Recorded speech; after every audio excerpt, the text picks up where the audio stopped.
सौरम्या चामी, are you able to hear me? नहीं यार, किसी का भी अभी तक आया तो नहीं है। मैं बस आशा करता हूं उन्होंने उम्मीद नहीं छोड़ दी हो। यस पीपल, आपको सुनाई दे रहा है क्या?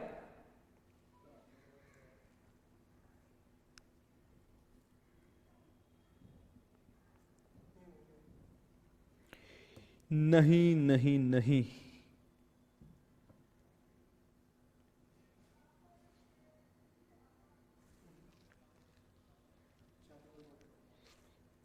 यार चालू हो गया, चालू हो गया बोल रहे हैं।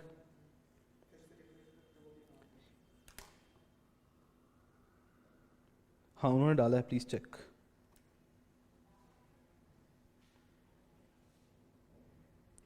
यार आशा करता हूं कि आप देख सकते हो, सुन सकते हो, या फिर आप मजे लेने के मूड में हो।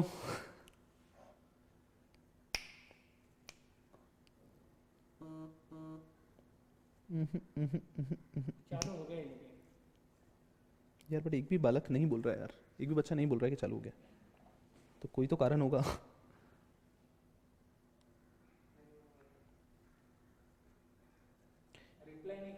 एक काम करता हूँ, एक काम करता हूँ,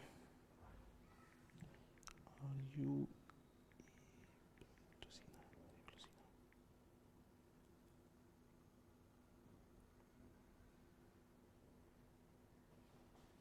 working working working working working perfect. चलिए आ रहा हूं। I hope you are able to see and hear comfortably. एक बार बस शुरुआत में ग्रुप में मुझे देता हूं thumbs up so that we can start the session back.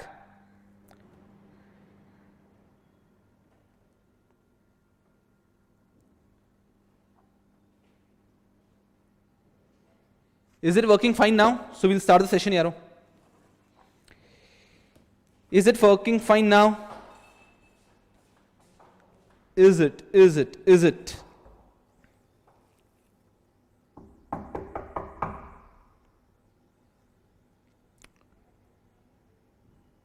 Someone is typing. I'm hoping. Yes, yes, yes, yes. Saramya कह रहे हैं, I am really sorry if I am pronouncing your name wrong. Yes and चलिए चलिए चलिए चलिए चलिए, so let's continue the discussion. जहां पर हम लोग थे वहां से हम डिस्कशन को कंटिन्यू करते हैं, ठीक है यारों? चलिए, so where were we were just talking about SEBI act, कि सेबी एक्ट की स्टार्टिंग की बात करें कि सेबी एक्ट आने की जरूरत क्यों पड़ी थी। उसके लिए हमने कुछ बेसिक्स डिस्कस किए थे। बेसिक्स में सबसे पहले हमने देखा था what is a listed company. एकदम आसान सी बात है, कोई भी एक company which is listed on stock exchange. Listed के मतलब में भी हम जाएंगे, लिस्टेड ऑन स्टॉक एक्सचेंज। फिर हम लोग गए what do we mean by an stock exchange. तो हम लोग ये बात कर चुके थे, stock exchange is nothing but a market place. Stock exchange is nothing but a market place, जहां पर कोई भी व्यक्ति आके अपने सिक्योरिटी को बेच सकता है और कोई भी व्यक्ति आके अपनी सिक्योरिटी को बाय कर सकता है। क्लियर है? जैसे कि मैंने एग्जांपल दिया था, आशा करता हूं कि आपने सुना होगा वो एग्जांपल, जिसके अंदर हमने डिस्कस किया था लाइक अ ब्रोकर। हम लोग हमारे आसपास रियल एस्टेट ब्रोकर्स देखते हैं। आपको आज घर खरीदना है, you go to a broker के हमें इस टाइप का एक घर खरीदना है। फिर वो ब्रोकर के पास लोग आते हैं जिन्हें घर बेचना है, कि हमें इस प्रकार का एक घर बेचना है। Then that broker shows you the available options, कि ये सारे ऑप्शंस हैं। आप उसमें से एक ऑप्शन सेलेक्ट करते हो और आप कहते हो कि ये वाला घर मुझे खरीदना है। And then the transaction is executed and broker charges some brokerage from both of you. Buyer से भी वो 1% तकरीबन ब्रोकरेज ले लेगा, सेलर से भी ले लेगा। Stock exchange is nothing but a similar concept. Stock exchange is nothing but a similar concept. वो क्या करता है, यहां पर भी शेयर सिक्योरिटीज को जो सेल करना चाहते हैं और शेयर सिक्योरिटीज को जो बाय करना चाहते हैं, उन लोगों को मिलाने के लिए जो प्लेटफॉर्म है, that is in stock exchange. तो I guess we are very comfortable with what is in stock exchange. अब हम सवाल पे आ चुके हैं, व्हाई सेबी। कि आखिर सेबी एक्ट की जरूरत क्या थी, व्हाई सेबी वाज रिक्वायर्ड, कि सेबी जैसी अथॉरिटी बनाने की जरूरत ही क्या थी। सब मस्ती में कर रहे थे। आज की तारीख में जैसे कि रियल एस्टेट का बिजनेस हो रहा है तो कितना मस्ती से चल रहा है, क्या जरूरत है एक अथॉरिटी की। जैसे बाकी बिजनेस चल रहे हैं वैसे इसे भी चलने देना था ना। लेकिन लेकिन लेकिन लेकिन लेकिन आप में से कुछ लोगों ने हर्षद मेहता स्कैम देखा होगा, नहीं तो सुना जरूर होगा। तो इस प्रकार के स्कैम्स को देखने के बाद एक रियलाइजेशन होता है कि securities market is way bigger, way bigger than any other business. उसको we can not actually let the demand and supply merely functions it. तो सिक्योरिटीज मार्केट में एक बहुत बहुत बहुत बड़े रेगुलेटर की अथॉरिटी की जरूरत थी। और क्यों, उसके बारे में मैं डिस्कस कर रहा था। सिक्योरिटीज लॉ का एक बड़ा सिंपल सा रूल होता है, understand very carefully. Securities law का एक बहुत सिंपल सा रूल होता है that one persons gain is someone's loss. Securities market में ऑफ कोर्स जब हम डेरिवेटिव की बात करते हैं वहां पर तो ये इमीडिएटली एग्जैक्टली इक्वली प्रूव हो जाता है, one persons profit is someone's loss. तो अगर एक व्यक्ति एक्स्ट्रॉर्डिनरी प्रॉफिट कर रहा है, अगर एक व्यक्ति एक्स्ट्रॉर्डिनरी प्रॉफिट कर रहा है, मतलब that is on the cost of someone else. तो सिक्योरिटीज मार्केट में अगर हमें लग रहा है कि कुछ लोग बहुत ही भयंकर तरीके से प्रॉफिट कर रहे हैं, तो कहीं ना कहीं वो व्यक्ति अगर प्रॉफिट कर रहा है by some illicit means, so it is at the cost of hard earned money of poor और मिडिल क्लास पीपल। कि हम जैसे लोग हैं जिन लोगों का पैसा इवेंचुअली कोई व्यक्ति कमा के जा रहा है, सो उसे रोकने की बहुत ज्यादा जरूरत थी। इस कारण से सेबी को लाया गया। So understand why SEBI. ये जो सिक्योरिटीज एक्सचेंज, जो स्टॉक एक्सचेंज का बताया ना, ये स्टॉक एक्सचेंज में बहुत बड़ा बिजनेस हो चुका था, बहुत बड़ा बिजनेस हो चुका था। पहले जैसे कि मैं बता रहा था, कुछ इंडिविजुअल्स इस बिजनेस को रन करते थे लाइक देयर प्राइवेट बिजनेसेस। 1956 में एससीआरए आने के बाद, सिक्योरिटीज कॉन्ट्रैक्ट रेगुलेशन एक्ट आने के बाद में उस पर थोड़ी सी लिमिट लगाई गई। एंड उसके बाद में 1990 तक तो यह हालत हो गई थी कि इंडिया में बहुत बड़े पैमाने पे स्टॉक एक्सचेंज काम करते थे। मतलब उस जमाने में भी करोड़्स एंड करोड़्स के ट्रांजैक्शंस हो रहे थे डेली बेसिस पे। तो इस कारण से एक रेगुलेटर की जरूरत थी कि अगर रेगुलेटर यहां पर नहीं लाया गया तो ये मार्केट जो है ना वो एक्चुअली बहुत ही इललिजिट तरीके से फंक्शन करेगा। एंड इस कारण से 1992 में सेबी एक्ट लाया गया। सेबी के नाम से एक अथॉरिटी 1988 में बन गई थी, उस बारे में हम डिस्कस करेंगे। लेकिन 1992 में एक एक्ट आया, सेबी एक्ट, और उसके बाद से पूरे रेगुलेटेड फॉर्म के अंदर हमने फंक्शन करना शुरू किया। I hope you're understanding. So why SEBI? So the purpose of SEBI was कि जो पूरा illicit market चल रहा है, जिस सब लोग अपनी मनमानी कर रहे हैं, उसको रोका जाए, उसको कंट्रोल किया जाए। And the biggest objective of SEBI Act was to protect the investor. To protect the investor. आप देखेंगे कि अगर हम हर्षद मेहता स्कैम की भी बात करते हैं तो eight the and who is at a loss. Harshad Mehta scam छोड़ो, आप कोई भी स्कैम देख लो, Who is at a loss? आप अभी का स्कैम देख लो जो थोड़े समय पहले सत्यम का स्कैंडल हुआ था। Who is at a loss? At the end of the day, इन सब स्कैम्स में लॉस में रहती है पब्लिक, जनता। जो इन्वेस्टर्स हैं वो लॉस में रहते हैं, और ये कुछ लोग जो हैं they make unreasonable profit out of their hard earned money. और उन सबको रोकने के लिए सेबी बनाया गया। सेबी के और भी बहुत सारे ऑब्जेक्टिव थे, लेकिन जो मेन, जो प्राइमरी ऑब्जेक्टिव से सेबी बनाया गया था, that was to protect the investor. उसके अलावा टू रेगुलेट सिक्योरिटीज मार्केट भी उनका एक ऑब्जेक्टिव था। तो इन सबको ध्यान में रखते हुए सेबी बनाया गया था। मैं अगर आपको थोड़ा सा टाइमलाइन पे लेके चलता हूं और फिर हम लोग फर्स्ट टॉपिक को स्टार्ट करेंगे। टाइमलाइन ऐसे ही समझो कि कुछ लोगों ने रैंडमली बिजनेस स्टार्ट कर लिया। दिस इज इवन बिफोर 1956, समझना, pre 1956 stock exchanges are working privately. Privately का मतलब है कि पर्सनल लेवल पे काम कर रहे हैं, गवर्नमेंट का इतना रेगुलेशन नहीं है, बिजनेस है। जैसे आज की तारीख में कोई भी व्यक्ति किराने की दुकान खोल के काम कर सकता है, उस प्रकार से 1956 के पहले कोई भी व्यक्ति स्टॉक एक्सचेंज ओपन कर सकता था। 1956 के पहले कोई भी व्यक्ति स्टॉक एक्सचेंज ओपन कर सकता था। ओके, देन आया 1956 का एक्ट, जो आपके सिलेबस से हट चुका है वैसे, सिक्योरिटीज कॉन्ट्रैक्ट रेगुलेशन एक्ट 1956। इस एक्ट ने आकर रेगुलेट किया कि हर कोई स्टॉक एक्सचेंज स्टार्ट नहीं कर सकता है। अब अगर किसी भी व्यक्ति को स्टॉक एक्सचेंज शुरू करना है तो उसे गवर्नमेंट की परमिशन लेनी होगी, और बहुत सारे रेगुलेशन, लिमिट्स लगाए गए एंड थोड़ा सा कंट्रोल लाने की कोशिश की गई। तो 1956 के अंदर थोड़ा सा कंट्रोल लाया गया। स्टॉक एक्सचेंजेस वर रेगुलेटेड, स्टॉक एक्सचेंजेस वर रेगुलेटेड। 1956 में स्टॉक एक्सचेंजेस रेगुलेट हुए, लेकिन उसके बाद में धीरे धीरे धीरे स्टॉक एक्सचेंज का कल्चर बढ़ा।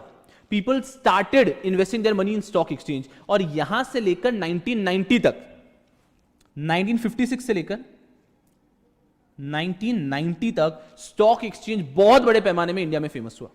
इंडिया में बहुत बड़े पैमाने पे स्टॉक एक्सचेंज फेमस हुआ। तो यहां पर and people started investing their hard and money in stock exchange. उसका एक ट्रेंड आया, एक समय होता है जहां पे कोई भी एक चीज बहुत ज्यादा बड़े पैमाने पे चलती है, तब स्टॉक एक्सचेंज का ट्रेंड था। And thereafter people started investing their money. बहुत पुराने समय की बात है, जैसे कि आज आप जो डीमैट वगैरह की बात करते हैं ना, शेयर्स डीमैट में आ जाते हैं, ये सब तो तब था ही नहीं। तब you used to invest and used to get some papers, share certificates, उस फॉर्म में आप इन्वेस्टमेंट करते थे। बट बहुत पॉपुलर हुआ, तो यहां पे stock exchange became very popular, very popular. और 1990 तक ये फील होने लग गया कि some authority is required, otherwise these people are going to take away all the money of small investors.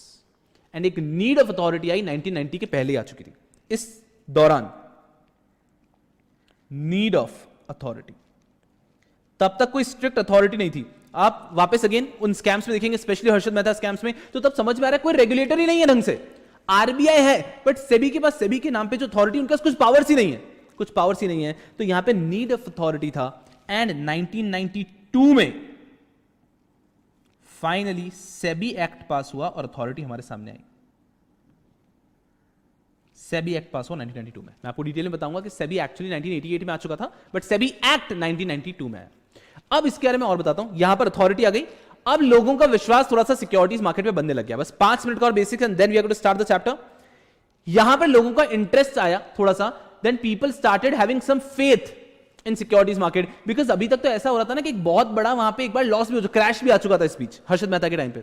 So then people again started having some faith कि अब सेबी आ चुका है, अब कुछ नहीं होगा, and people started again investing in securities market. ये 1990s का सेकंड हाफ चल रहा है, 1995 के आसपास। 1995 में भी एक बहुत मेजर चीज हुई थी, यहां पे लिख नहीं रहा हूं। 1995 में सेबी को बहुत स्ट्रॉन्ग कर दिया गया। 1992 में सेबी लीगली आ चुका था, बट उसके पावर्स बहुत कम थे। 1995 में सेंट्रल गवर्नमेंट ने सेबी को प्लेथरा, मतलब लिमिटलेस पावर्स दिए कि अब आप कंट्रोल करो, अब आपके वॉच पे एक भी फ्रॉड या स्कैम नहीं होना चाहिए। और इस तरह से चला, एंड शेयर मार्केट और आगे बढ़ता रहा, बढ़ता रहा, बढ़ता रहा, बढ़ता रहा, बढ़ता रहा, बढ़ता रहा। एक चीज सोचना केयरफुली, स्टॉक मार्केट में, शेयर मार्केट में जितना ज्यादा शेयर्स में वोलैटिलिटी रहेगा, जितने ज्यादा शेयर्स में बाइंग एंड सेलिंग हो रही है, उतना ज्यादा प्रॉफिट है या उतना कम प्रॉफिट है लोगों का। ये जो स्टॉक एक्सचेंज चला रहे हैं, ये जो ब्रोकर्स हैं, ये लोग क्या चाहेंगे? ये लोग क्या चाहेंगे कि स्टॉक एक्सचेंज में वोलैटिलिटी बहुत ज्यादा रहे या फिर वोलैटिलिटी कम रहे, ज्यादा लिक्विडिटी रहे। लोग शेयर्स को ज्यादा buy sell buy sell buy sell करें या फिर कम बाय सेल करें। My straightforward simple question is, what do you think? ये जो ब्रोकर्स हैं, जो स्टॉक एक्सचेंज चला रहे हैं, ठीक है, what do you think? They wanted people to trade more or trade less, मतलब buy sell buy sell buy sell buy sell, या फिर बस buy करके रख लो। They wanted people to trade more or trade less. Yes people. चलिए आज आपके answer के लिए रुक जाते हैं। What do you think? जो बच्चे बाद में लेक्चर देख रहे हैं, जीडीपीडी बुलाता हूं मैं generally Google drive pen drive वाले बच्चों को, तो जो जीडीपीडी वाले बच्चे हैं वो घर पे चीखो चिल्लाओ and just tell me what do you think. आपके ओपिनियन में वो ब्रोकर्स क्या चाहते होंगे? दैट यार लोग buy sell buy sell buy sell करते रहें या फिर नहीं बस बाय करके बैठ जाए या फिर कम ट्रेड करें। What do you think? What do you think? What do you think? Understand very carefully. they always wanted people to do this buy sell buy sell buy sell. They wanted people to trade more and more and more. Why? Just understand, जितनी बार आप bye करेंगे, जितनी बार आप cell करेंगे। अक्षिता ने जवाब दिया है, बहुत ही खुशी हुई मुझे, अजीब, बहुत ही खुशी हुई, ठीक है। अरे सौरभ ने भी जवाब दिया, मोर बाय, बिल्कुल सही। जितनी बार आप बाय और सेल करेंगे, उतनी बार उनको ब्रोकरेज मिल रहा है, उतनी बार उनको ब्रोकरेज मिल रहा है। So understand, they want people to buy and sell more frequently. अरे गवर्नमेंट, सरकार आपको समझाती है that don't be a trader, be an investor. There is a difference between being a trader and an investor. Investor is someone जो किसी और source of income से पैसे कमा रहा है, right? So say for example there is a person who's a doctor, तो that doctor is earning money through his profession और उस पैसे को वो थोड़ा थोड़ा शेयर मार्केट में इन्वेस्ट करता रहता है। This guy is an investor. But there are people, I've got 50 lakh rupees का वेल्थ और मैं शेयर मार्केट में बार बार बाय सेल करता हूं और मैं यहां से पैसे कमाने की कोशिश कर रहा हूं। That person is a trader. So I'll suggest you people try and be an investor. Investor वो व्यक्ति जो बहुत आगे जाता है, राइट? इन्वेस्टमेंट बैंकिंग में अनलेस आप अपना करियर बनाना चाहते हैं तो बात अलग है, otherwise be an investor always. So understand, वो चाहता है कि आप बार बार बाय एंड सेल करें. क्यों? जितनी बार बाय और सेल करेंगे उतना आप ब्रोकरेज देंगे उस व्यक्ति को. सो नाउ अंडरस्टैंड, आप बच्चों ने कंपनी लॉ में पढ़ा होगा ना एक चीज, दैट आप अगर एक शेयर खरीदते थे, अंडरस्टैंड वेरी केयरफुली, आपने आज एक फिजिकल शेयर खरीदा, ठीक है, तो मान लीजिए there is a share owned by Akash से मैंने, शुभम शुक्लेचा ने शेयर खरीद लिया, आकाश के नाम पे शेयर सर्टिफिकेट होगा. अब मैं उस शेयर सर्टिफिकेट को ट्रांसफर डीड के साथ में आरओसी के पास दूंगा, कंपनी को सबमिट करूंगा, thereafter the company is going to issue fresh share certificate to मी.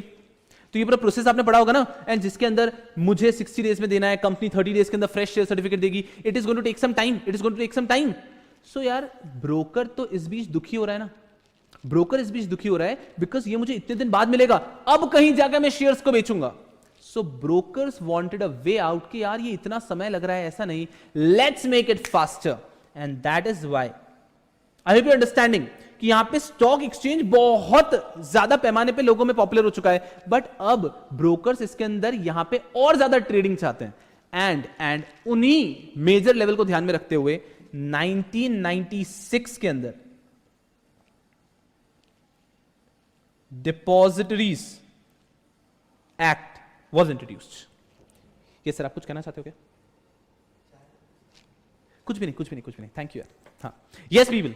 सो 1996 के अंदर डिपॉजिटरीज एक्ट वाज इंट्रोड्यूस्ड. ठीक है, इस डिपॉजिटरीज एक्ट ने, मैंने तो आपको एक एम्बिट दिखाया, एक रीजन दिखाया, एक लॉजिक दिखाया क्यों ये प्रेशराइज करके डिपॉजिटरीज एक्ट लाया गया था, और आपको बहुत सारे शेयर मार्केट की रीजन दिखेंगे, इंट्राडे ट्रेडिंग, डेरिवेटिव, ये सब चीजें क्या है, ये सब चीजें आपको समझिए किसी ना किसी तरह से कहना चाह रही है और ट्रेड करो, एंड जितना आप ट्रेड कर रहे हैं eventually brokers are at a win win. चलिए, coming back to our point, 1996 में डिपॉजिटरीज एक्ट आया, और इस डिपॉजिटरीज एक्ट ने ये जो फिजिकल शेयर सर्टिफिकेट का फंडा था ना, इसको हटा के डीमैट अकाउंट का कंसेप्ट लिया है कि अब आपको शेयर्स का फिजिकल शेयर सर्टिफिकेट की जरूरत नहीं है. जैसे आपके बैंक अकाउंट में पैसे होते हैं उसी तरह से आपके डीमैट अकाउंट में पैसे होंगे. अरे वाह वाह वाह वाह वाह, हाँ, जैसे बैंक अकाउंट में पैसे हुआ करते हैं उसी तरह से आपके डीमैट अकाउंट में पैसे होने वाले, एकदम मस्ती में. एंड नाउ जिस तरह से डीमैट अकाउंट में शेयर्स होंगे, तो आपने आज शेयर लिए, आप चाहते हो 5 दिन बाद शेयर्स को बेचना, आप 5 दिन में शेयर्स बेच सकते हो. हाँ, 5 दिन में शेयर्स बेच सकते हैं. इंडिया में आज की तारीख में सेटलमेंट होता है T+2, मतलब if I buy shares on Monday, I get those shares in my demat account by Wednesday. Are you understand? And brokers ने तो खैर उसके पहले भी आपको सेल करना अलाउ कर रखा है, keeping all of that apart. My point is just कि शेयर मार्केट और डेवलप हुआ है, और 1996 के अंदर डिपॉजिटरीज एक्ट आ चुका है, और अब तो शेयर्स का फिजिकल फॉर्म भी नहीं है, पूरा का पूरा डीमैट में हो चुका है. और इसी तरह से इसके बाद तो सिक्योरिटीज मार्केट ने एक बार भी पीछे मुड़ के नहीं दिखा है. Securities market has grown ever since. और अगर हम आज की बात करते हैं ना, 2021 में अगर हम बात करते हैं इस बारे में, तो शेयर मार्केट किस पीक पे पहुंच चुका है. हम लोग देखते हैं share market is on a different level. Even those who didn't used to believe in share market are now believing in share market, and they are investing their hard earned money. तब भरोसा वगैरह सब बन चुका है. और ये सब क्यों हुआ? बिकॉज 1992 में एक अथॉरिटी बनाई गई थी जो रेगुलेट कर रही है सिक्योरिटीज मार्केट को, and we have that faith कि भले ही कुछ भी हो जाएगा, सिक्योरिटीज मार्केट में अब हमारे साथ में फ्रॉड होने की, मैं जीरो तो नहीं कह सकता, बट बहुत रेयर पॉसिबिलिटी है, बहुत रेयर पॉसिबिलिटी. और जो थोड़े बहुत लूप होल्स थे, वो सत्यम स्कैंडल के बाद में सिक्योरिटीज मार्केट ने और स्ट्रिक्ट कर दिए. The possibility of fraud in securities market is negligible, and this is the history of SEBI. I hope you've understood. चलिए, I hope you understood. आपने क्या करना है, अब ये पेन डाउन कर लीजिए कहीं पे भी. ऊपर के बेसिक्स पेन डाउन करने की आवश्यकता नहीं है. आई गेस यू अंडरस्टैंडिंग कि स्टॉक एक्सचेंज कैसे है, लिस्टेड कंपनी क्या आती है, ये सब आपको समझ में आ चुका है. ये सब आपको लिखने की आवश्यकता नहीं है, सिर्फ ये पेन डाउन कर लीजिए. Saying history of securities market, ये पेन डाउन कर लीजिए with the heading history of securities market. And इसके आगे बस एक चीज बना देता हूं, ग्रोइंग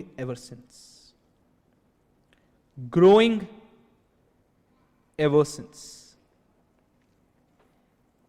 राइट, चलिए यार फटाफट से पेन डाउन करेंगे, and then after we going to start the first topic of SEBI act. Full speed में पेन डाउन करेंगे यार.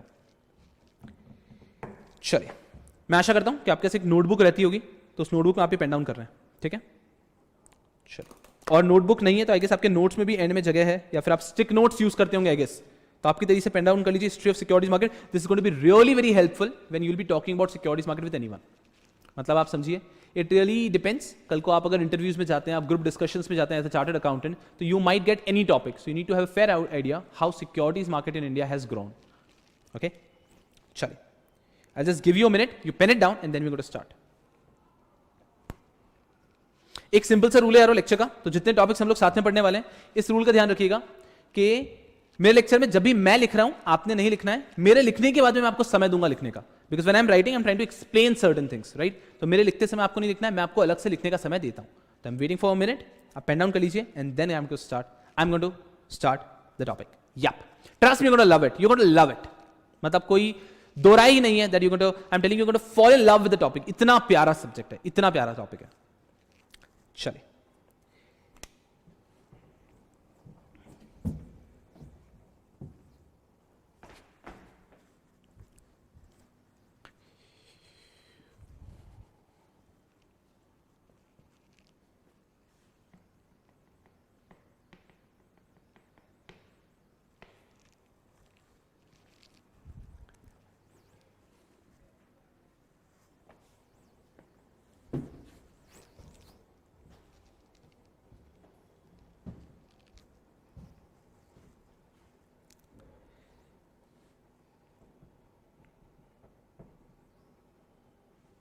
VP का फुल फॉर्म लिख दीजिएगा, वेरी पॉपुलर.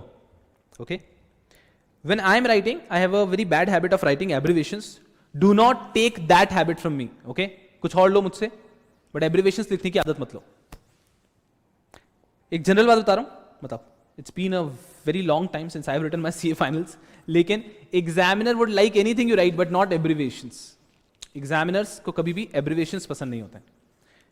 तो एक हैबिट मत बनाइए, एक हैबिट ही रखिए फुल फॉर्म्स लिखने की. चलिए, 30 more seconds and then I am going to start. फटाफट से रैप अप कर लो.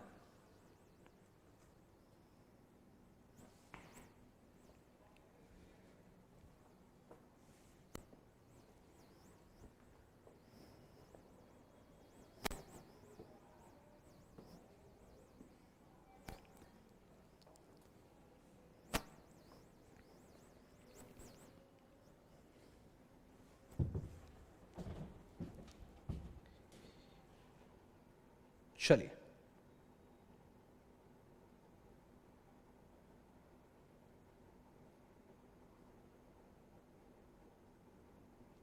चलिए बेहतरीन. So now let's talk about the first chapter. First chapter is in the first chapter with me, SEBI act.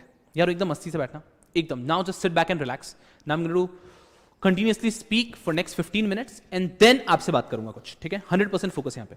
हम बात कर रहे हैं सेबी एक्ट की. चलिए, focus here.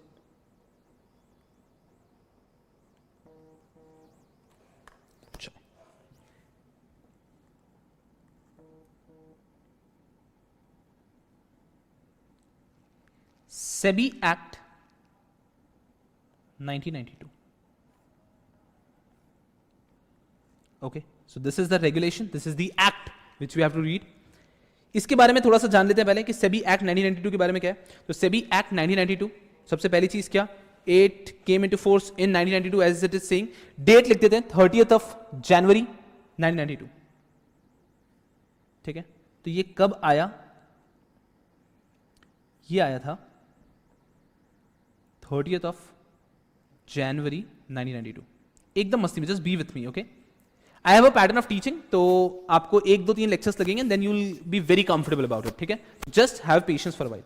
SEBI Act 1992 30th Jan 1992 को आया था. ठीक है, it is applicable on the entire India, whole of India, applies to whole of India. तो एक्ट को पढ़ने के पहले उसके बारे में उसका एक स्ट्रक्चर देख लेते हैं यारो. ठीक है, तो SEBI Act कब आया था, 30th January 1992 को आया था. It applies to whole of India. ठीक है, किस उद्देश्य से ये एक्ट आया, तो मैंने आपको एक आइडिया जरूर दिया है, बट फिर भी what was the objective behind this act, what was the objective. There were 3 objectives, समझना बहुत अच्छे से. देयर वर 3 ऑब्जेक्टिव्स जिसको हम प्यार से कहते हैं PPR, मैं उसको प्यार से पीपीआर कहता हूं, पीपीआर, प्यार से मैं कहता हूं उसको पीपीआर। क्या 3 ऑब्जेक्टिव से? पहला ऑब्जेक्टिव टू प्रोटेक्ट, दूसरा ऑब्जेक्टिव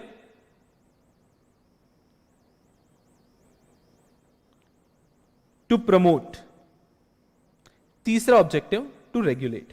फोकस करना बहुत आराम से, okay, just have patience for 15 minutes. So the objective is threefold, to protect, to promote and to regulate. To protect whom?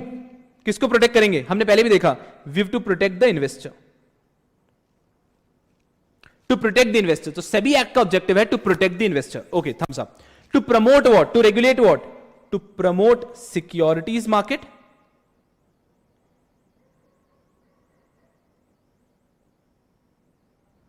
to promote securities market and to regulate what? Securities market.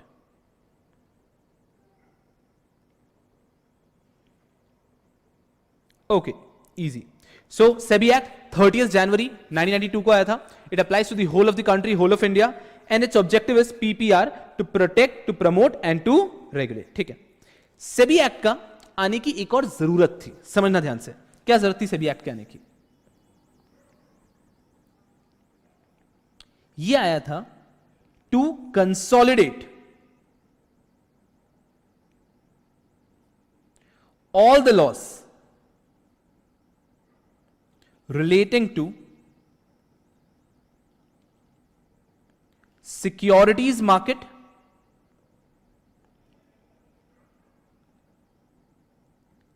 at one place. समझना, 1992 के पहले क्या था कि securities market के से related बहुत सारे लॉस तो थे, लेकिन वो सारे लॉस बिखरे हुए थे. मतलब अलग अलग रेगुलेशन, अलग अलग एक्ट में थोड़ा थोड़ा थोड़ा थोड़ा पार्ट दिया हुआ था, कोई एक जगह कंसोलिडेटेड नहीं था. सो 1992 के सेबी एक्ट ने क्या किया, उसको सब जगह से जो रेलेवेंट पोर्शन उसको कंसोलिडेट करके स्ट्रक्चर करके प्रेजेंट किया. तो इसका एक और ऑब्जेक्टिव था सेबी एक्ट 1992 का कि सारे जो भिन्न भिन्न एक्ट्स के अंदर बिखरे हुए प्रोविजंस है उसको कंसोलिडेट कर देना. So that was the objective of SEBI act. ठीक है, चलो सेबी एक्ट के बारे में थोड़ा सा जाना. सिंपल, एकदम आराम से, एकदम कंफर्टेबल लग रहा है, it's too easy, right? Once you get comfortable then we going to start. एकदम मस्ती में रहो, ठीक है ना? तो यहां पे आप समझो आपका चैप्टर अब स्टार्ट हो चुका है. SEBI act 30 January 1992 applies to whole of India. Objective is PPR, to protect whom? Investor. To promote and regulate what? To promote securities market and to regulate securities market. Super easy.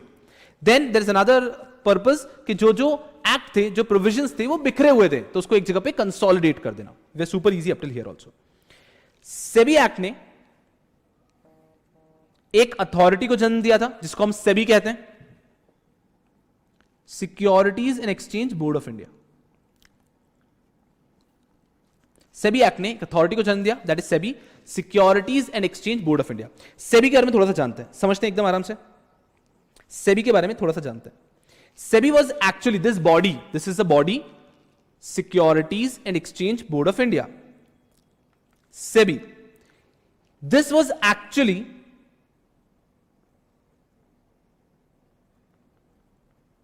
established in 1988.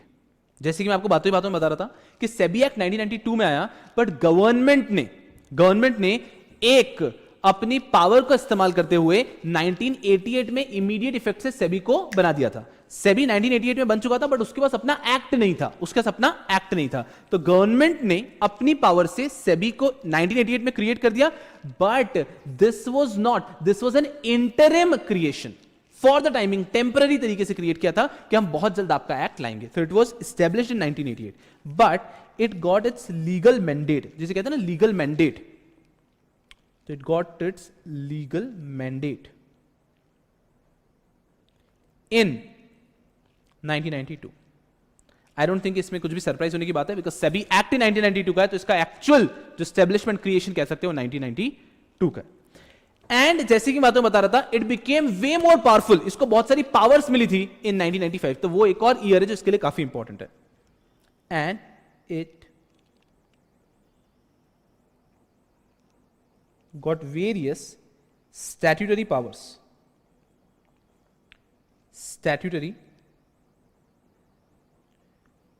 इन 1995. तो SEBI के लिए, इस board के लिए, अब हम SEBI act की बात नहीं कर रहे, हम उस अथॉरिटी की बात करें, सेबी। आप अगर मुंबई में जाओगे, मुंबई में सेबी का ऑफिस है, SEBI is actually a body. SEBI की बात कर रहे हैं तो सेबी के लिए 3 ईयर काफी इंपॉर्टेंट है। 1988 में उनका एक्चुअल क्रिएशन हुआ, बट वो इंटरिम था, तब तक उनका खुद का एक्ट नहीं था। 1992 में उनका एक्ट आया, सेबी एक्ट 1992, एंड 1995 के अंदर, 1995 में they got various statutory powers and they were really powerful. ठीक है, ये हो गई सेबी के बारे में एक छोटी सी बात। एक बहुत खास वर्ड है जो सेबी के साथ स्टार्ट किया था, कहीं पे भी जाओ, आप सेबी की वेबसाइट पे जाओगे, जो पहला वर्ड मिलेगा that is SEBI is a body corporate. Now I don't think कि क्लास में बैठा हुआ कोई भी व्यक्ति इस वर्ड से अपरिचित है। बॉडी कॉर्पोरेट आपको बहुत अच्छे से पता है। जैसे ही बॉडी कॉर्पोरेट वर्ड आता है आपके दिमाग में क्या आ जाता है? बॉडी कॉर्पोरेट, लिखो फटाफट से, परपेचुअल सक्सेशन। बॉडी कॉर्पोरेट, इसके पास होगा एक कॉमन सील। बॉडी कॉर्पोरेट मतलब इसके पास में होगा power to sue and be sued, power to own, transfer any immovable property, power to own, transfer any immovable property, immovable और even movable property for that matter, any property. मतलब it can sue और be sued.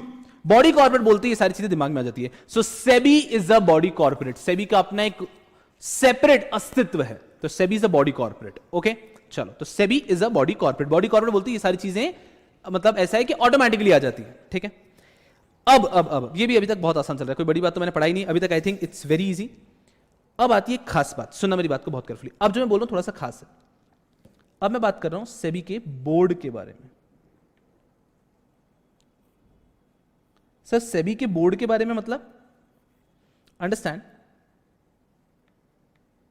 वैसे तो सेबी एक authority है, but you can even look at it as a company. जैसे कि हम नॉर्मल कंपनी देखते हैं, कंपनी में बोर्ड ऑफ डायरेक्टर्स होते हैं, उसी तरह से सेबी एक अथॉरिटी है, but SEBI this is a body corporate, right? SEBI can own properties, SEBI can sue someone, SEBI can be sued, so it is a body corporate, right? So body corporate को function करने के लिए कोई तो चाहिए ना। जैसे एक नॉर्मल कंपनी को फंक्शन करने के लिए बोर्ड ऑफ डायरेक्टर्स चाहिए, वैसे ही बॉडी कॉर्पोरेट को भी फंक्शन करने के लिए बोर्ड चाहिए। So now I am getting detail into the boards, I am talking about board right now, focus here very carefully. ठीक है, एकदम इजी चल रहा है अभी तक। सेबी एक्ट आया था 30 जनवरी 1992 को आया था, applies to whole of India, उसका ऑब्जेक्टिव है PPR, very good, and consolidate करने के लिए आया था, इजी। फिर हम बात करें सेबी एक्ट से जो अथॉरिटी बनी, SEBI securities and exchange board of India, SEBI. SEBI के बारे में बात की कि SEBI 1988, 1992, 1995, very easy, actually established in 1988, thereafter it got its own act in 1992 and 1995 में it got various statutory powers. We're all sorted up till here. चलो, और सेबी एक बॉडी कॉर्पोरेट है। अब मैं चाहूंगा थोड़ा सा फोकस करो। Now I am talking about board, कि आखिर सेबी में कौन कौन लोग हैं। SEBI constitutes of whole. आज अगर आप बॉम्बे जाओगे, मैं देखना चाहता हूं सेबी को, तो आप सेबी को किस प्रकार से देख सकते हो? सेबी एक बॉडी कॉर्पोरेट है, मतलब वो इंटेंजिबल है, लेकिन सेबी का एक बोर्ड है जो पूरा सेबी को चलाते हैं। आखिर कौन चला रहा है सेबी को? Understand very carefully. अब हम बात कर रहे हैं सेबी के बोर्ड के बारे में, 100% फोकस हियर। सेबी के बोर्ड के अंदर अगर मैं देखता हूं तो मुझे सबसे पहले दिखता है एक, बेटर सर्कल बना सकता हूं मैं, चेयरमैन। सो सेबी के अंदर there is a chairman, okay, सुनना मेरे साथ बहुत carefully. So there is one chairman, तो सेबी के अंदर there has to be a chairman, very good. Then there has to be 2 members, 2 members होने चाहिए who are nominated by central government, who are officials of central government। आपको आपके module में language मिलेगी officials of union, ठीक है, तो same हो गया ना, officials of central government। Focus करना अच्छे से, they are officials of central government। तो एक चेयरमैन होता है, देन सेबी के अंदर 2 ऑफिशियल्स होते हैं सेंट्रल गवर्नमेंट के, okay. Then there is one official of RBI, एक आरबीआई का ऑफिशियल होगा, एंड देन देर आर अजी 1, अजी 2, अजी 3, अजी 4 एंड अजी 5 other members। then there are 5 other members। Focus 100% यहां पे भी। Then there are 5 others members. तो बोर्ड है, बोर्ड में क्या है, एक चेयरमैन है, 2 ऑफिशियल है सेंट्रल गवर्नमेंट के, एक ऑफिशियल है आरबीआई का, एंड 5 अदर मेंबर्स। ओके, इन 5 में से 3 have to be whole time members, 5 others members out of which 3 have to be whole time members. Okay okay sir, कोई ऐसी डिफिकल्ट बात तो लग नहीं रही है, बहुत आसान लग रहा है कि इस सेबी के अंदर बोर्ड में कौन कौन है, कौन कौन। आज अगर आप गूगल करोगे सेबी, तो सेबी की वेबसाइट पे जाओगे तो कौन कौन चला रहा है, तो mister Ajay, so far as I remember, that person is the chairman right now. तो ऐसे पूरा एक बॉडी है जो सेबी को चला रहे हैं, तो वो कौन है, that is this chairman, 2 officials of central government, 1 official of RBI, 1 official of RBI, and 5 other members, out of which 3 have to be whole-time members. बहुत आसान, अभी तक भी एकदम आराम से। फोकस है, ठीक है सर। अब एक बहुत बारीक सी बात बता रहा हूं, जनरली स्टूडेंट्स इसको इग्नोर कर जाते हैं, मेरी बात को केयरफुली समझना। This part is very important from logic point of view, of course, to imagine how SEBI functions, and secondly examiner का भी एक फेवरेट पार्ट है, तो वेरी केयरफुली रहना। इसके बाद में मैं आपको बता रहा हूं ना, सही वक्त पे मैं पूरे नोट्स के एक एक वर्ड को रीड करने वाला हूं, आपके नोट्स के एक एक वर्ड को भी मैं रीड करने वाला हूं, लेकिन उसके पहले let's have a nice structure of the chapter, ठीक है, जिससे कि वो मोनोटोनस नहीं लगेगा आपको। Okay, so then officials of central government रहता है, केयरफुली समझना। चेयरमैन, मैं क्या लिख रहा हूं, उन वर्ड्स को मैं बहुत केयरफुली यूज कर रहा हूं। Chairman is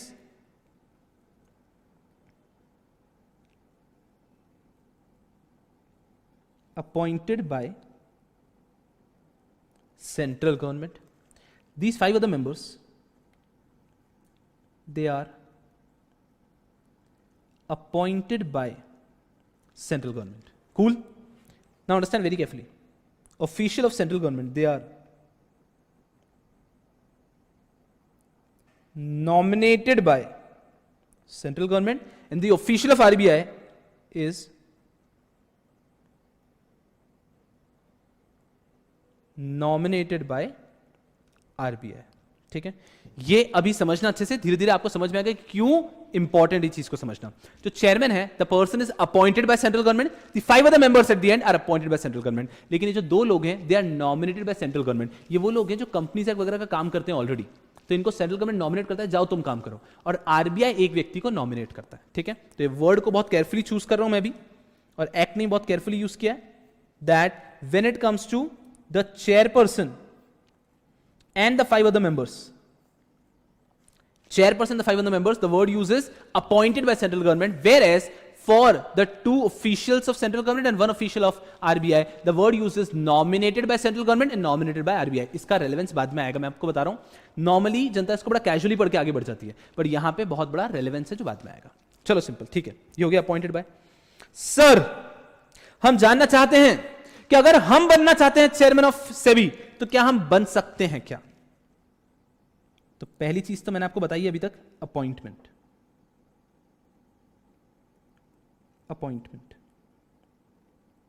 now next I am talking about qualification.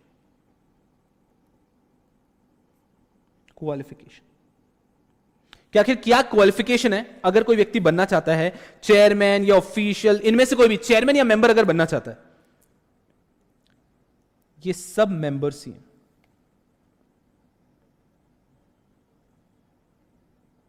ये सब मेंबर्स ही। तो अगर कोई भी चेयरमैन या मेंबर बनना चाहता है तो उसकी क्वालिफिकेशन क्या है, बहुत केयरफुली समझना। क्वालिफिकेशन में लिखता है, शायर यहां पे लिखता है, that the person should be a person of ability, integrity and standing. एकदम आराम से, person of ability, integrity and standing. आपकी भाषा में एक ऐसा व्यक्ति जिसकी गरिमा, महिमा अखंड हो, ठीक है। तो person of ability, integrity and standing, इसको याद रखने के लिए दिमाग में एक मेमोरी टेक्निक बना सकते हो। वो व्यक्ति आईएएस होना चाहिए। आईएएस मतलब एक्चुअल सिविल सर्विसेज में मत चले जाना, मेमोरी टेक्निक है IAS, ability, integrity and standing. और ये आपकी जगह जगह काम आएगा, इस कंपनी लॉ कहीं ना कहीं पे आता रहता है। That a person should be a person of ability, integrity and standing. So IAS memory technique दिमाग में क्लियर, ठीक है। So the person should be a person of ability, integrity and standing. साथ में, इसके साथ में, the person must have shown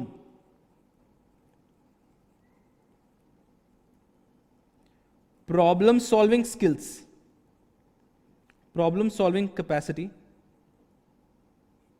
in securities market.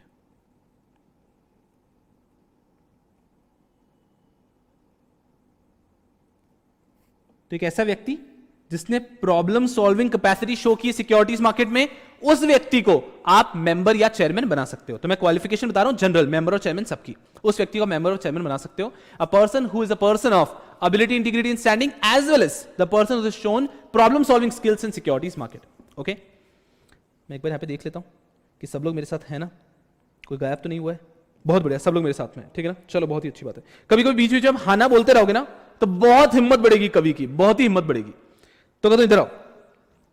ये सुनो, मैं गधों बहुत कैजुअली बोलता हूँ, कोई दिल पे नहीं लेना, ठीक है ना। तो मेरे मुंह से निकल ही जाता है, ठीक है ना। वो क्या, मैं फेस टू फेस बैच में इतना पढ़ाया हूं ना, और मैंने ऐसी ऐसी चीजें देखी है कि मेरे मुंह से पहली चीज गधे ही निकलता है। तो प्लीज टेक इट कैजुअली, किसी को बुरा लगता है तो मैं कान पकड़ के माफी चाहता हूं आपसे, ठीक है।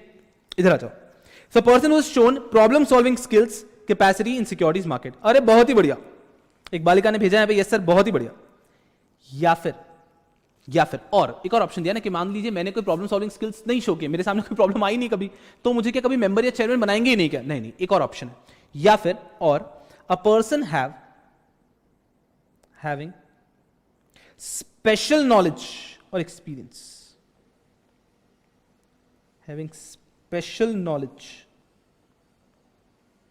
or experience, having special knowledge or experience in, अब आपको पता है, आपने इतने सारे लॉ देखे हैं कि स्पेशल नॉलेज और एक्सपीरियंस इन बोल के वो लोग जो मन में लिख देते हैं, इन, फिर यहां पे पूरा लिमिटलेस आ जाएगा आपका, अकाउंटिंग, इकोनॉमिक्स, फाइनेंस, इस तरह के बहुत सारे डिसिप्लिन आ जाते हैं। तो accounting, economics, finance etcetera etcetera, management और एनी अदर डिसिप्लिन भी लिखा है, और एनी अदर डिसिप्लिन। तो कोई भी एक ऐसा एरिया है जिसका उसको बहुत ही डिटेल नॉलेज और एक्सपीरियंस है, तो ऐसे व्यक्ति को भी आप चेयरमैन या मेंबर बना सकते हैं। तो चेयरमैन और मेंबर बनने के लिए क्वालिफिकेशन क्या है?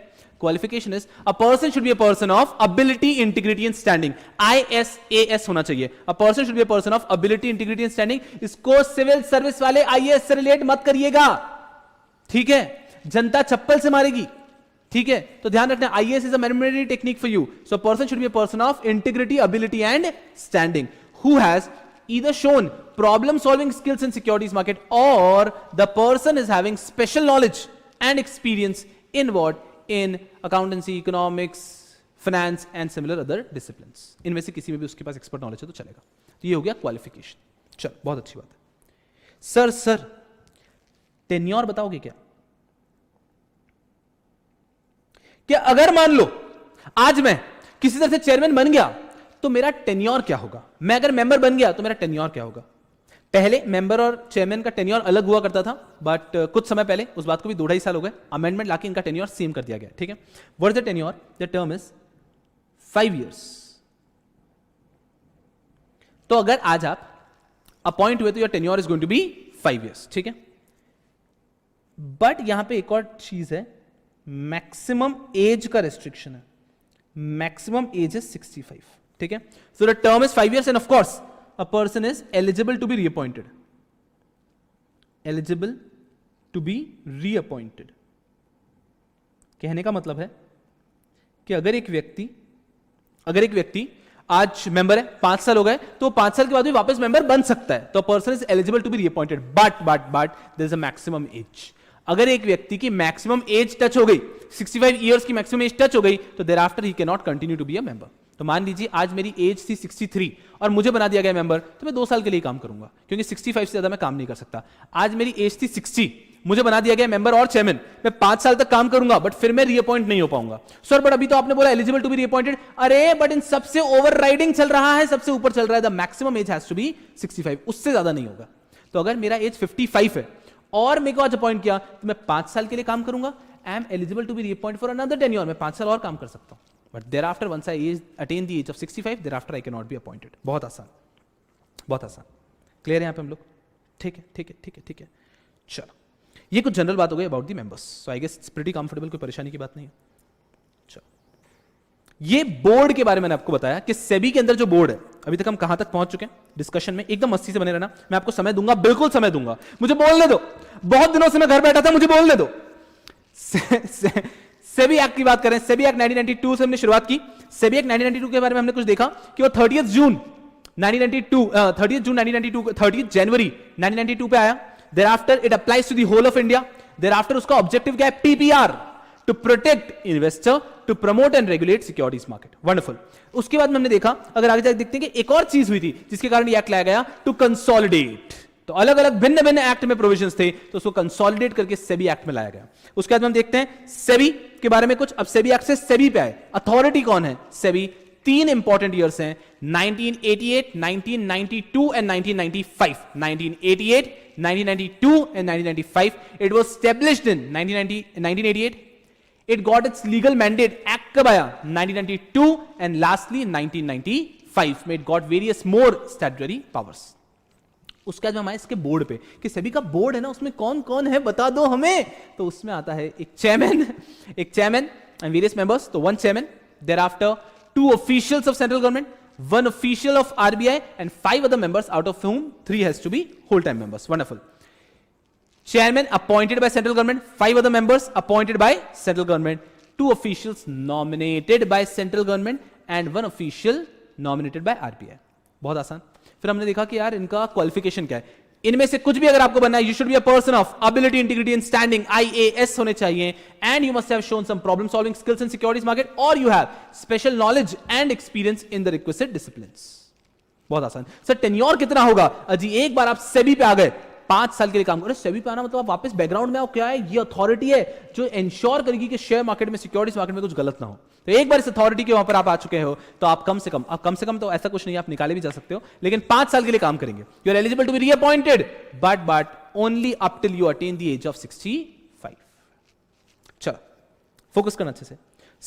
सर इस बोर्ड से क्या कभी किसी को निकाला भी जा सकता है? ये तो हम बोर्ड का कॉम्पोजिशन देख रहे थे ना अभी. यहां पे ये तो हमने यहां पे बोर्ड का काइंड ऑफ कॉम्पोजिशन देखा. क्या इस बोर्ड से किसी को निकाला भी जा सकता है? जी हां. समझना अच्छे से. ये जो हमने पूरा बात किया ना, ये बोर्ड पे चेयरमैन, मेंबर एक्सेट्रा, यहां पे 3 चीजें हो सकती है. समझना. अगर बोर्ड से किसी को रिमूव करना चाहते हैं तो रिमूव कर सकते हैं क्या? अगर किसी को रिमूव करना चाहते हैं रिमूव कर सकते हैं क्या? हां, लेकिन बहुत अजीब सी आवाज आएगी. सर क्या आवाज आएगी? मैं बताता हूं आपको. आवाज आएगी आई ऊ ओ ए, आई ऊ ओ ए, आई ऊ ओ ए, आई ऊ ओ ए. अगर आप आई ऊ ओ ए करोगे, so thereafter you can be remove. Sir क्या बता रहे हो? एकदम से take it easy. What is this? This is simply कि 4 कारणों से आपको रिमूव किया जा सकता है. The first thing is I, if at all you been declared as insolvent. You, if at all you are a person, you have become a person of unsound mind. Or, if at all you have committed an offense involving moral turpitude. And last, if at all आपने अपनी authority का misuse किया, you have abused your position. In 4 cases के अंदर आपको निकाला जा सकता है. इन 4 केसेस में आपको निकाला जा सकता है. Just take it easy. I'll tell you what. At the end of the day, it's a little dry subject, right? So it's just कि कुछ बालक हो सकते हैं आप में से जिनको बहुत कंफर्टेबली ये सब याद रह जाते हैं कि ऑब्जेक्टिव सर तीनों याद रह जाएंगे, आपको पीपीआर बोलने की आवश्यकता नहीं है. सर हमें याद रहेगा एबिलिटी, इंटीग्रिटी, स्टैंडिंग, आपको आईएएस बोलने की आवश्यकता नहीं है. या फिर हो सकता है किसी को ये चारों कंफर्टेबली याद भी हो जाए. बट जहां तक मैंने मास देखा है, मास समझते हैं, मेजॉरिटी देखी है, तो बच्चे के इतने ज्यादा सब्जेक्ट्स होते हैं तो जनरली कंसेप्ट दिमाग में रह जाता है, बट ये कुछ पॉइंट्स भूल जाते हैं. तो इस कारण से थोड़ा सा वहां पे स्ट्रेस दूंगा मैं, that you are very comfortably understanding as well as able to write it in the examination. Okay, चलो. सो रिमूव करने की 4 चीजें हैं. आई ऊ ओ ए, आई ऊ ओ ए, आई ऊ ओ ए. बोलो आई ऊ ओ ए. घर पे चीखो चिल्लाओ आई ऊ ओ ए. तो आई ऊ ओ ए के ग्राउंड पे आप रिमूव हो सकते हैं. ये हम नोट्स में ऑफ कोर्स डिटेल में देखने वाले यारों, कोई मुझे इस तरह से मत देखो, डोंट जज me. Okay, if at all insolvent हो चुके हो आप, या फिर यू बोले तो अनसाउंड माइंड, ओ बोले तो offence involving moral turpitude, and ए बोले तो अगर आपने अपनी पोजीशन का अब्यूज किया है, तो इन सर्कमस्टांसेस में you can be removed. Sir अगर किसी ने इन चारों में से कुछ नहीं किया है तो क्या उसे भी रिमूव किया जा सकता है? Can a person be removed otherwise?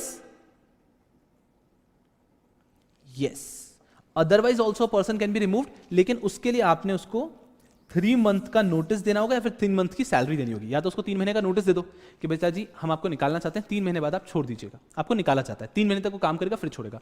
या फिर आप बोल दो कि अभी के भी चले जाओ, 3 महीने की आपको सैलरी वगैरह सारे बेनिफिट्स दे दिए जाएंगे। सो 3 मंथ्स नोटिस और salary has to be given अगर आप अदरवाइज निकाल रहे हो तो। अगर इन कारणों से निकाल रहे हो तो 3 महीने की कुछ देने की जरूरत नहीं, इमीडिएटली निकाल सकते हो। ठीक है। एंड तीसरी चीज of course, the board, any member, any chairman और any member can also resign. वो व्यक्ति रिजाइन भी कर सकता है। कोई व्यक्ति रिजाइन करना चाहे तो रिजाइन भी कर सकता है। अगर कोई व्यक्ति रिजाइन करना चाहता है तो अगेन 3 मंथ का रूल आता है कि उस व्यक्ति को 3 महीने का नोटिस देना होगा। तो कोई व्यक्ति अगर रिजाइन भी करना चाहता है, the person has to give a notice of 3 months. Clear यार? यहां तक अगर आप मेरे साथ हैं। अक्षता कह रही है सब कुछ सही है बट स्क्रीन थोड़ी सी ब्लर है। अक्षता माफी चाहूंगा, है ना? एंड स्क्रीन नॉर्मल दिख रही है आपको? यहां पे एक बार देखो ना, यहां पे नॉर्मल दिख रही है? चलो आज बेयर कर लो मेरे साथ, है ना? एंड देन आई लास्ट समन कि अगर कुछ परेशानी तो उसको क्योर कर दे। ओके चलिए, एक छोटी सी बात और बता दूंगा, एक छोटी सी बात और बता दूंगा। एक और बात सुन लोगे क्या? बस उसके बाद मैं कुछ नहीं बोलूंगा। एक छोटी सी बात और बता दूं। चलिए एक छोटी सी बात और बता देता हूं, समझना अच्छे से। ये बोर्ड के पास,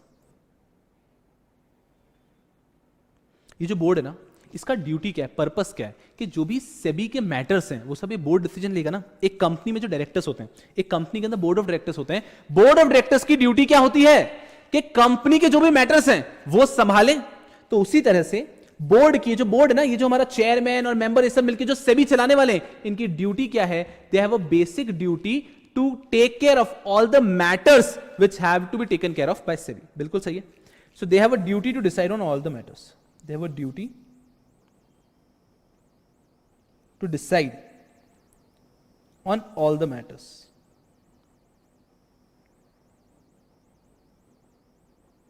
They have a duty to decide on all the matters. ये बोर्ड के पास एक ड्यूटी है that they'll be deciding on all the matters. सब मैटर्स कौन से? जो भी हम आगे चैप्टर में पढ़ेंगे कि सेबी के जो जो पावर्स हैं, सेबी को जो जो काम करना होता है, they have a duty. But यहां पे एक चीज का बहुत केयरफुली ध्यान रखना है। सुनना मेरी बात को बहुत केयरफुली, एकदम कान खड़े कर लो। सुनो यहां पे, They have a duty to decide on all the matters. तो ये बोर्ड के सामने जो भी मैटर आएगा उस पर बोर्ड डिसीजन लेगा। बोर्ड के सामने जो भी मैटर आएगा उस पर बोर्ड डिसीजन लेगा। बट यहां पे एक बहुत खास बात है। आपने कंपनीज एक्ट का सेक्शन 184 पढ़ा है क्या यारो? कंपनीज एक्ट का 184 पढ़ा है क्या? पढ़ लिया है क्या या फिर पढ़ने वाले हो? पढ़ लिया है क्या या फिर पढ़ने वाले हो? 184 एक बात बोलता है बहुत प्यारी सी, कि अगर कंपनी की मीटिंग में, बोर्ड मीटिंग में कोई भी डायरेक्टर इंटरेस्टेड है तो वो डायरेक्टर उस मीटिंग में पार्टिसिपेट नहीं करेगा, वोट नहीं करेगा और डिस्क्लोज भी कर देगा कि मैं इंटरेस्टेड हूं। सही बात है। सिमिलर चीज यहां पे की गई है। कभी कभी ये भी तो हो सकता है कि ये बोर्ड के जो सेबी के बोर्ड के मेंबर्स है ना, ये मेंबर किसी कंपनी के डायरेक्टर भी हो, बिल्कुल अलाउड है। पार्ट टाइम मेंबर्स होते हैं ना, तो these people could be a director of a company and these people could be a member of SEBI. अब हो सकता है ना कभी इनके सामने कुछ मैटर आ गया, आय हाय हाय हाय, जिससे उनकी कंपनी जिसके वो डायरेक्टर है उस पे इंपैक्ट आ रहा है। सो डोंट यू थिंक थोड़ा सा बायसनेस आ जाएगा? डोंट यू थिंक थोड़ा सा बायसनेस आ जाएगा? बस उसी को ध्यान में रखते हुए एक प्रोविजन है तेरे। वैसे they have the duty to decide on all the matters, they have a duty to decide on all the matters, but बहुत ही बढ़िया, आप सब बच्चों ने पढ़ा हुआ 184, बहुत अच्छी बात है। You have a duty to decide on all the matters, but if any member is a director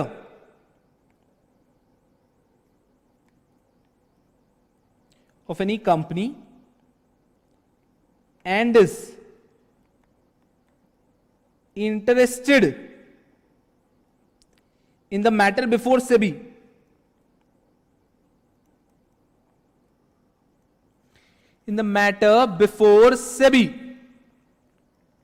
समझ में आ रहा है क्या लिखा है मैंने? कि आज सेबी का मैं मेंबर हूं, शुभम शुक्ला जैसे मेंबर ऑफ सेबी मैं बन गया, मैं पार्ट टाइम मेंबर हूं, आई am also director of a company, और सेबी के समक्ष कुछ ऐसा मैटर है जिसपे मुझे डिसीजन मेकिंग करनी है, एंड मैं तो इंटरेस्टेड हूं ना, बिकॉज इसमें किसी प्रकार से मेरी कंपनी इन्वॉल्व है, सो आई एम इंटरेस्टेड। तो ऐसा कहा है, if any member is a director of any company and is interested in the matter before SEBI, he has to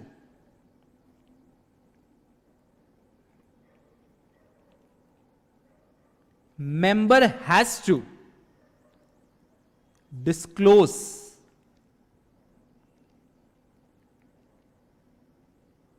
the interest and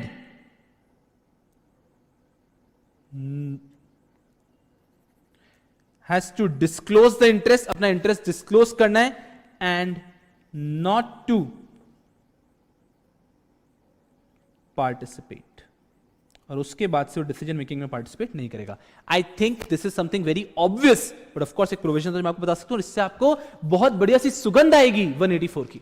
184 of companies act की सुगंध आती है यहां से कि अगर यहां पे, तो of course it's on a different ambit, लेकिन कहीं ना कहीं कंसेप्ट तो सेम है कि अगर मान लीजिए आज मैं सेबी के बोर्ड का मेंबर हूं और मेरे सामने कोई ऐसा केस आता है जहां पे मैं इंटरेस्टेड हूं, मैं एक कंपनी का डायरेक्टर हूं और मैं इंटरेस्टेड हूं यार इस केस में, so the person has to disclose his interest कि he remaining members, I am interested in this matter, I can not vote and the person can not participate then.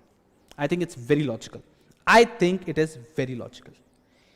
Yes people, बस बस बस बस यहां पे मैं रुकना चाहता हूं, यहां पर मैं रुकना चाहता हूं. मैं आशा करता हूं कि जो भी मैंने स्क्रीन पे लिखा है ये आपको समझ में आया. मैं आशा करता हूं कि जो भी मैंने स्क्रीन पे लिखा है ये आपको समझ में आया. मैं एक बार वापस क्विक रिकैप करा रहा हूं. अभी ऑफ कोर्स मैंने इतना जूम आउट कर रखा है आपको कुछ दिखेगा नहीं, बट सबसे पहले हमने देखा सेबी एक्ट के बारे में. आप सुनो मेरी बात को, जो भी बच्चे घर पे देख रहे हैं मुझसे पहले रिपीट करते रहो. अभी फेस टू फेस बैच होता है तो ऐसे आप लोग चीखते चिल्लाते यहां पे, तो घर पे चीखो चिल्लाओ यारो एकदम केयरफुली कि सेबी एक्ट की जो बात कर रहे हैं, तो सेबी एक्ट कब आया था? 30 जन 1992 में. ओके, सेबी एक्ट आया था, it applies to whole of India. Thereafter इसके 3 ऑब्जेक्टिव हैं, PPR, to protect, to promote, to regulate. To protect whom? Investor. To promote what? Securities market. To regulate what? Securities market. Very easy. एक और objective था इसका कि सब act को consolidate करना, एक ऑब्जेक्टिव था इसका. बहुत बढ़िया, आसान. फिर हम लोग आगे बढ़ते हैं सेबी के ऊपर. सेबी के बारे में 3 ईयर कौन से जो उसके लिए रेलेवेंट है, मन से बोलो, आई एम टेलिंग यू, आपको याद आ जाएगा. 3 years which are very important for SEBI. 1988, 1992 and 1995. 1988 में वो एक्चुअली स्टेब्लिश हुआ, 1992 में उसका एक्ट आया तो उसको लीगल मैंडेट मिला, एंड 1995 में उसको बहुत सारे स्टैट्यूटरी पावर्स दिए गए बाय एन अमेंडमेंट. वंडरफुल. उसके बाद में वो एक बॉडी कॉर्पोरेट है, that's a very easy point to go for. Then आते हैं बोर्ड पे, जो हमने केयरफुली पढ़ा. बोर्ड के मेंबर्स पे, तो there has to be a chairman, there has to be 2 officials of central government, 1 official of RBI and 5 other members, out of whom 3 has to be an whole time member. Wonderful wonderful wonderful. Easy एकदम, कोई परेशानी की बात नहीं है. ठीक है, अब मैं आता हूं, ये जो चेयरमैन है और 5 other members, they have to be appointed by central government. But वहीं अगर मैं बात करता हूं इन 2 ऑफिशियल्स की, they have to be nominated by central government. Central government अपने ही 2 लोग जो उनके यहां पे काम कर रहे हैं उनको नॉमिनेट करते हैं, जाओ तुम सेबी में काम करो. And thereafter 1 person has to be nominated by RBI. Very easy. फिर आते हैं उनकी क्वालिफिकेशन पे, बहुत खास. ठीक है, एग्जामिनर का फेवरेट टॉपिक आ जाता है क्वालिफिकेशन में. The person has to be an IAS म्हणजे a person of ability, integrity and standing, who has shown problem solving skills in securities market, wonderful, or who has special knowledge and experience in various disciplines. And इसका tenure कितना रहेगा? 5 years. Can he be reappointed? Yes, he or she can very well be reappointed, but up to the maximum age of 65. हमने छोटी मोटी और बात पढ़ी कि क्या इनको रिमूव किया जा सकता है क्या? यस, अगर ये अजीब सी आवाज निकालते हैं, कौन सी? इफ एट ऑल, I-U-O-A, इधर आओ, संभालो अपने आपको. I stands for what? If a person has been declared as insolvent. U, a person is what? A person is of unsound mind. O, a person has committed an offense involving moral turpitude. And last is A, if a person has abused his power in such circumstances, में उसको निकाला भी जा सकता है.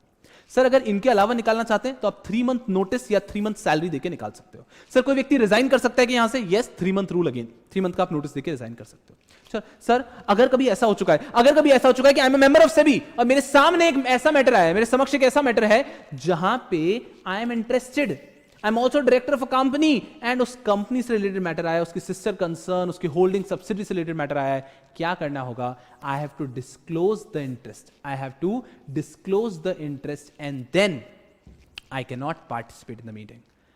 Are you all with me? Are you all with me? Are you all with me? Yes, people. Wonderful. चलिए. वैसे तो आपके सेशंस थोड़े ज्यादा लूंगा, ये पूरा मैं आपको लिखवाऊंगा भी सही, लेकिन आज के लिए मैं इतना ही लूंगा आपके लिए. आप बच्चों को एक होमवर्क दे रहा हूं मैं, वो आपने ईमानदारी से करके कल आना है. मैंने आपको जैसे कि वादा किया है, आपके नोट्स का एक एक वर्ड मैं आपको क्लास में रीड करवाऊंगा. ये बात तो तय है, मतलब इट गोज अनसेड कि वो तो मैं कराऊंगा इसे, but it gets really monotonous अगर मैं उसको डायरेक्टली करा दूं तो the strategy going to be quite different. अब आप यारों ने क्या करना है, आप सबने यहां से लेकर मैं बताऊं कहां तक, फर्स्ट सेकंड डेफिनेशंस आप आंखें बंद करके पढ़ लेना, ठीक है? डेफिनेशंस का लोड मत लेना, डेफिनेशंस को आप चाहें तो स्किप कर सकते हो। मैं बताऊं कहां तक पढ़ोगे आप, यहां तक, 7th सेक्शन तक, यहां से लेकर यहां तक आप मार्क कर लीजिए अपने नोट्स में। यहां से यहां तक लेकर आपको रीड करना है, and thereafter you have to come for tomorrow's lecture.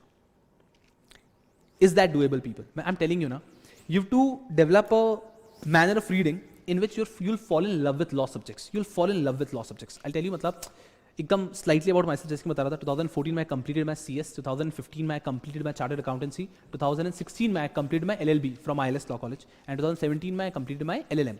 तो लॉ से इतना प्यार जो कहते हैं, apart from this I've done certain 9 certificate courses, diploma courses in law only, intellectual property rights, cyber law, ऐसा। लॉ से इतना आपको लॉ से प्यार हो जाएगा अगर आप सही तरीके से उसको पढ़ोगे तो। अब आपने क्या किया, आपने एक स्ट्रक्चर देखा है, and now you are by yourself going to read it. यहां से यहां तक मैं आपको कह रहा हूं ना, आप दीवाने हो जाओगे। फिर कल जब हम साथ में इसको यहां से यहां तक रीड करेंगे, then it will be crystal clear, and फिर हमारे चैप्टर का थोड़ा पेस भी बढ़ेगा, थोड़ा स्पीड बढ़ेगा, एंड हम उसके बाद में चैप्टर में आगे बढ़ेंगे। क्लियर है? एक बालिका कह रही है कि उसके पास में बुक नहीं है, सो विल इंश्योर कि तब तक आप तक नोट्स पहुंच जाए, so don't worry about it, I ensure कि आप तक नोट्स पहुंच जाए जिन बालकों के पास नोट्स नहीं है। बाकी जिनके पास नोट्स है, आ रहा हूं, यहां तक आपने पढ़ना है, यहां तक आपने पढ़ना है, एंड देयरआफ्टर यहां तक आपने पढ़ना है, एंड देयरआफ्टर आपने नेक्स्ट लेक्चर अटेंड करना है। चलेगा? And S for the timing you do not have the notes, आप मॉड्यूल से रीड कर सकते हो। मतलब मॉड्यूल में भी कहां तक कि 7 तक,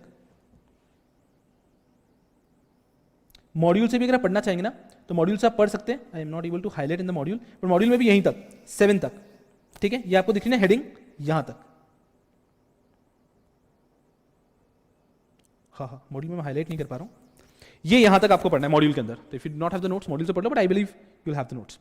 is that doable people? Is that doable? Just tell me, is that doable? Is that doable? Yes. तो यारों क्या करना है, तो that will be all for this session. It's a small session. मैं धीरे धीरे ग्रेजुअली सेशन का जो समय है वो बढ़ाऊंगा, वंस वी गेट अकस्टम। मैं आपको इतना वादा करता हूं फर्स्ट सेशन के एंड में कि जब तक हमारा लास्ट सेशन होगा ना, आप दीवाने हो जाएंगे, you'll fall in love with these topics. That is something I can assure you. Okay? So that'll be all for this session. ये जो पूरा चार्ट है ना, ये मैं आपको ड्रॉ जरूर करवाऊंगा, बट अभी नहीं करना है आपको, सही समय पे मैं ड्रॉ करवाऊंगा। This is a first chart. इस प्रकार के कुछ चार्ट्स बनेंगे सो दैट एग्जाम के एक दिन पहले आपके लिए रिविजन के लिए बहुत अच्छा होगा। बट अभी तो हमने शुरुआत ही किया है, धीरे धीरे आगे बढ़ने देते हैं। I would sincerely request you people to read it down and attend tomorrow's lecture. Okay? So that'll be all from my side. Thank you so much for your nice patience. I'll see you people tomorrow. Thank you.